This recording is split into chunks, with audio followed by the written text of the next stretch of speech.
My daughter bought a brand new townhome in 2024, and when she was choosing options, she wanted ceiling fans in the living room and 3 bedrooms. Okay, hit the first switch.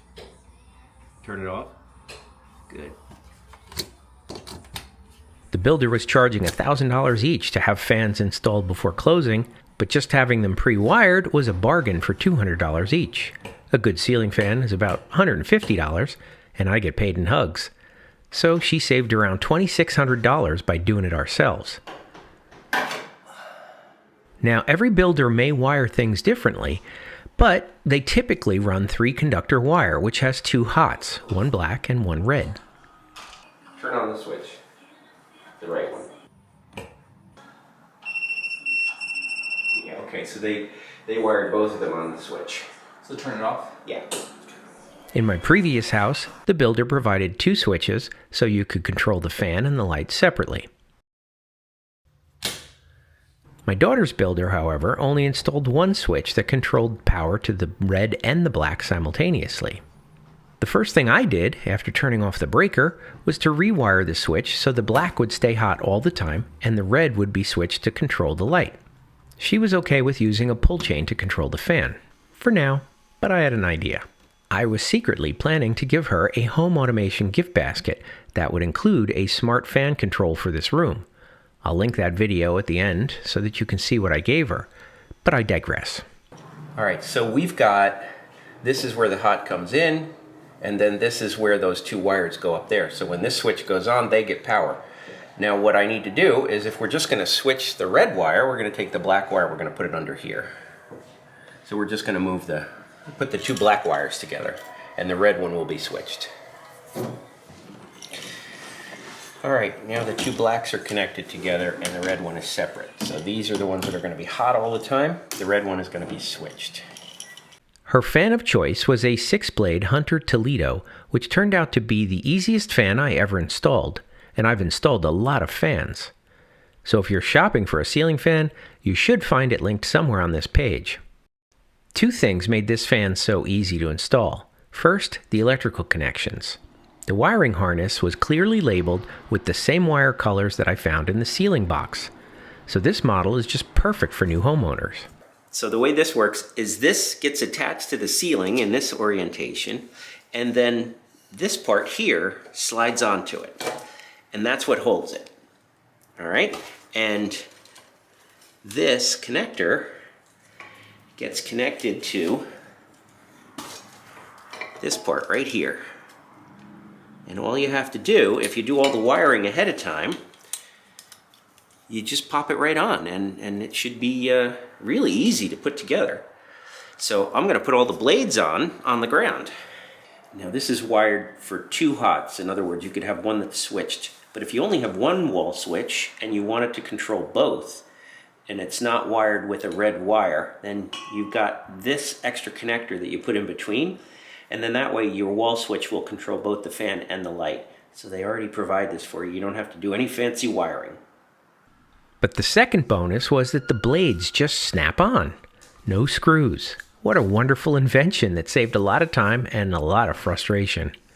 Most other fans have 5 screws per blade, so this saved me from driving 30 screws. Way to go, Hunter.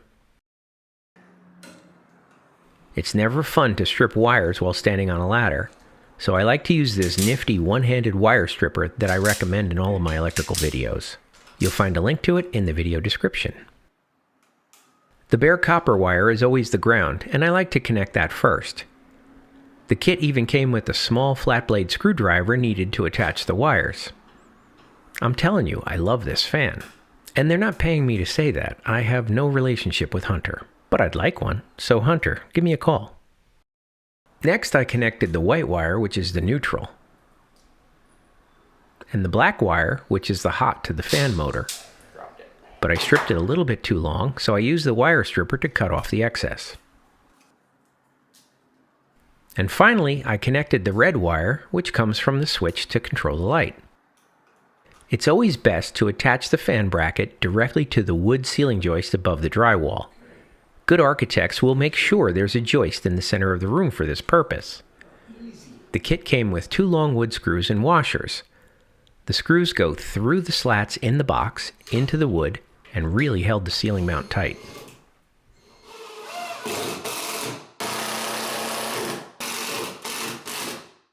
And that's most important. You don't want a moving fan to fall from the ceiling.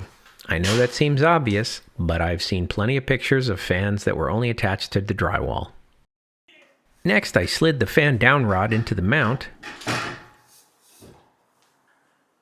and then I rotated it so that the Hunter logo was facing the door. That's just a matter of preference.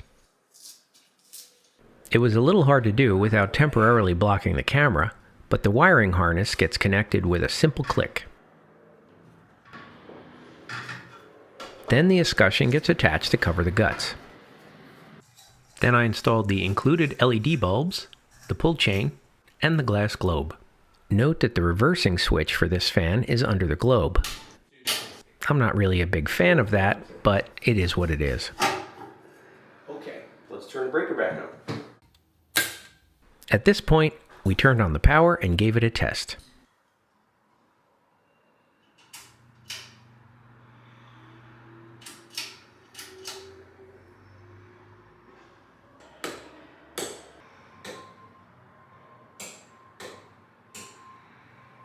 All right, so this switch works the nightstand light.